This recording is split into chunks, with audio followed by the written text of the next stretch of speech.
जय सनातन धर्म की प्रिय दर्शकों, आप सभी का स्वागत है हमारे इस YouTube चैनल पर। दर्शकों, आप लोगों ने एक शब्द सुना होगा, सहनशीलता।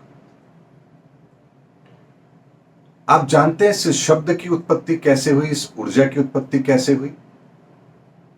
या यदि आप लोगों ने धार्मिक शास्त्र ग्रंथों में कहीं कोई कहानी सुनी है, कोई दंत कथा सुनी है, तो आपके मन में प्रश्न नहीं आता है कि आखिर ये बातें यहां क्यों लिखी गई हैं?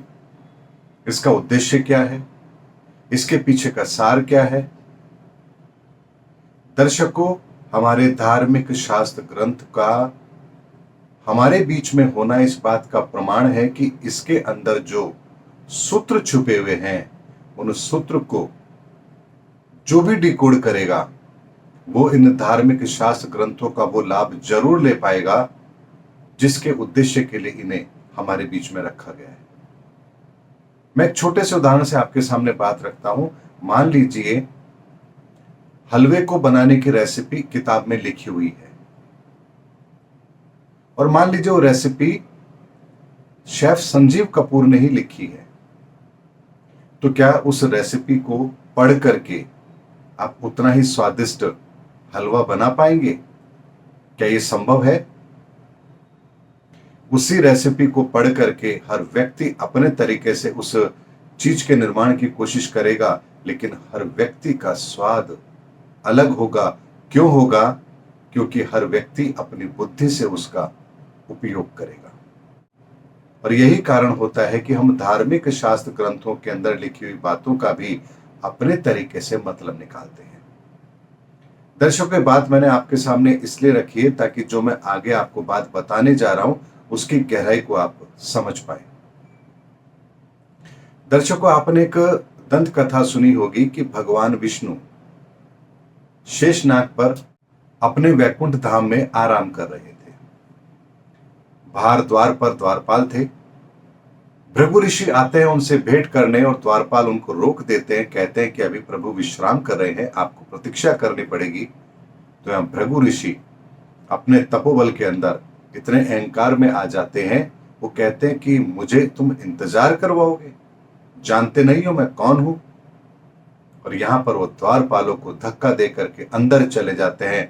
अंदर जाकर देखते हैं तो भगवान विष्णु ध्यान मुद्रा में बैठे हुए हैं, अपनी शयन की मुद्रा में बैठे हुए हैं। भृगु ऋषि क्रोध में तमतमाते हुए जाकर के छाती पर लात मारते हैं। जैसे ही प्रभु की छाती पर लात पड़ती है, भगवान की आंखें खुलती हैं। भगवान मुस्कुरा देते हैं और क्या कहते हैं भृगु ऋषि को, हे महात्मन, मेरी छाती तो वज्र के समान है, लेकिन आपके चरण बड़े कोमल हैं। कहीं ऐसा तो नहीं कि आपके चरणों को चोट लग गई हो, आपको तकलीफ हुई हो? क्योंकि मेरी छाती तो वज्र के समान है, इस पर तो कोई प्रहार होने पर कोई फर्क पड़ेगा नहीं। ये भाव सुनकर भृगु ऋषि के मन में क्या बात आती है?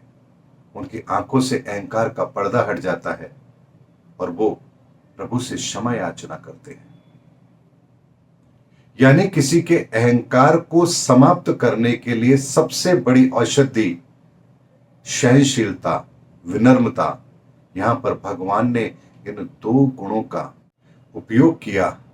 और यहीं से चूंकि भगवान ने इन गुणों का उपयोग किया, इन गुणों की उत्पत्ति की है, इसीलिए इस ब्रह्मांड में वो ऊर्जाएं भी जन्म लेती हैं, यानी विनम्रता और सहनशीलता।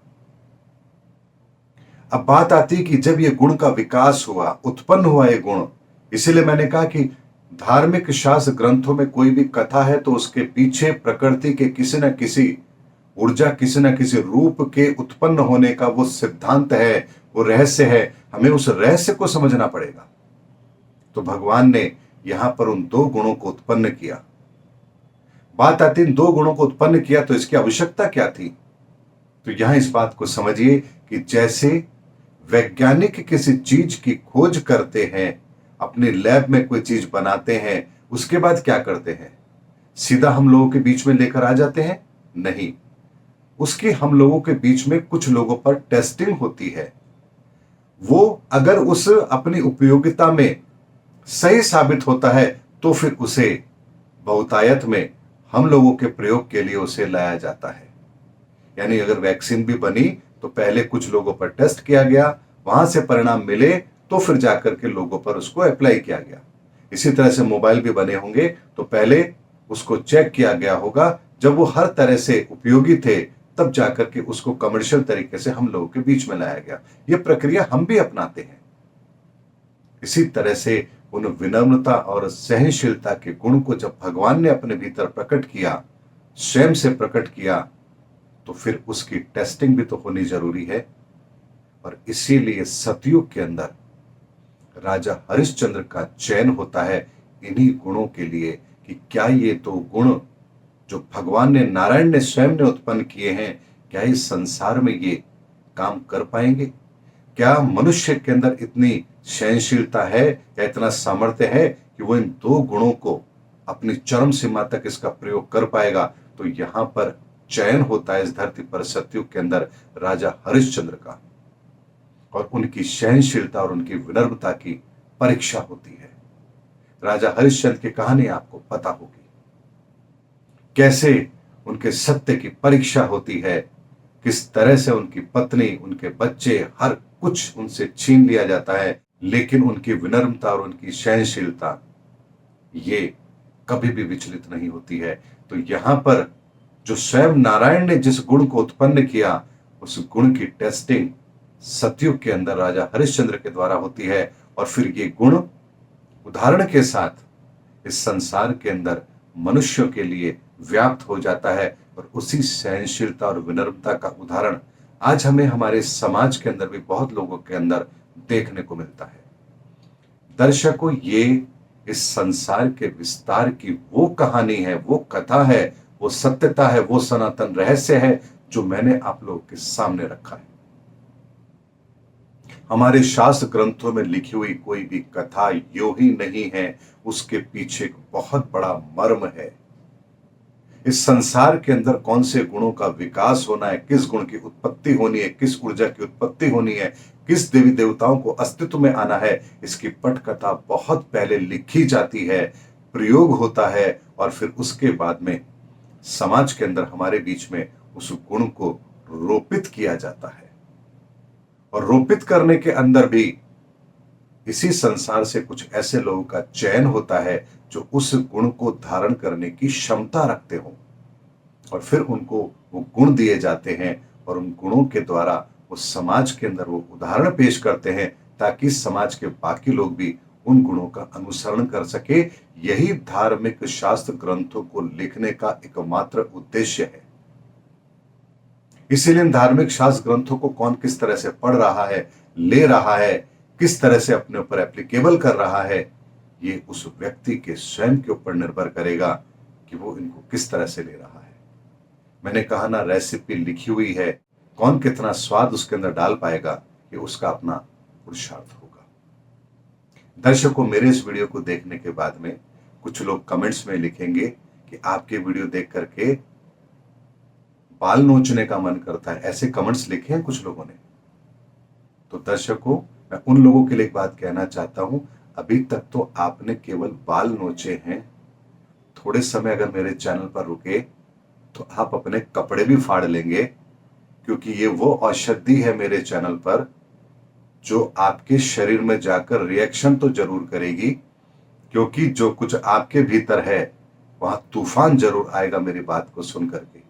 इसीलिए अगर अपने कपड़े सुरक्षित रखना चाहते हो तो या तो चैनल को देखना बंद कर दो, नहीं तो अभी केवल बाल नोचने की स्थिति आई है आपकी, अभी कपड़े फटने की भी स्थिति आएगी।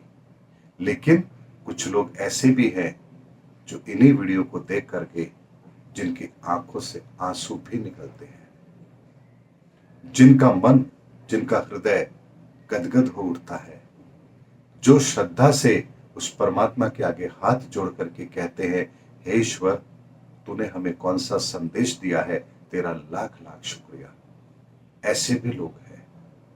उन लोगों ने कभी कमेंट नहीं किया मेरे इस चैनल के नीचे डिस्क्रिप्शन बॉक्स में, लेकिन मैं इस वीडियो के माध्यम से जो बात कहता हूं उसका असर समाज में कहां किस तरह से होगा कौन कौन लोग कैसे प्रभावित होंगे ये मुझे अच्छी तरह से पता है। इसीलिए उनकी आंखों से निकले हुए आंसू चाहे कोई ना देख रहा हो, लेकिन मैं जरूर देख सकता हूं कि कितने लोग ऐसे हैं जिनकी आंखों से आंसू निकलते हैं इन वीडियो को देख करके। इसलिए आपका हर भाव उस तक जरूर पहुंचता है जिस भाव को आप अपने अंदर समाये हुए होते हैं। इसीलिए दर्शकों, हमारे धार्मिक शास्त्र ग्रंथों पर हमें गर्व करना है और इसके हर एक एक सनातन रहस्य को मैं आप लोगों के सामने जरूर रखूंगा। निश्चिंत रहिए, सनातन अब अपने वास्तविक रूप के अंदर हम सबके सामने जरूर आएगा। उम्मीद करता हूं दर्शकों मेरा वीडियो आपको जरूर अच्छा लगा होगा। अगले वीडियो में आपसे फिर भेंट होगी, तब तक हमारे चैनल पर बने रहिए। जय हिंद, जय भारत, जय सनातन धर्म।